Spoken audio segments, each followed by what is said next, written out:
অল্প করে আজকে একটু ছানার পায়েস বানাবো, তাই দুধটাকে ভালো করে ফুটিয়ে নিয়েছি। ফুটিয়ে নেওয়ার পর একটা গোটা পাতিলেবুর রস দুধের মধ্যে দিয়ে নিয়েছি। এখানে দুধ আছে 4 কাপ মতন। পাতিলেবুর রস দেওয়ার পর দুধটা ভালো করে নেড়ে নিতে হবে একটা চামচ দিয়ে, যাতে ছানাটা ভালোভাবে কেটে যায়।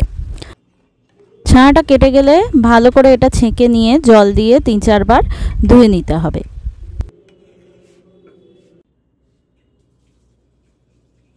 একটা পাত্রে দুধ জাল দেওয়া হচ্ছে। এখানে হাফ লিটারের একটু কম দুধ আছে। দুধটা ভালো করে ফুটে গেলে এর মধ্যে দিয়ে দেওয়া হলো খেজুরের গুড়। খেজুরের গুড়টা দেওয়ার পর ভালো করে একটা মিশিয়ে নেওয়া হচ্ছে। দিয়ে দিলাম একটা ছোট এলাচ। তোমরা মিষ্টির জন্য কিন্তু চিনি বা বাতাসা ব্যবহার করতে পারো। দুধটা ঘন করার জন্য আমি এখানে চালের গুঁড়ো ব্যবহার করেছি। 2 থেকে 2.5 চামচ চালের গুঁড়ো দিয়েছি, অল্প দুধ ছিল বলে। তারপর দুধটা ঘন হয়ে গেলে ছানাটা ভালো করে দিয়ে মিশিয়ে নিলাম। তৈরি হয়ে গেল ছানার পায়েস।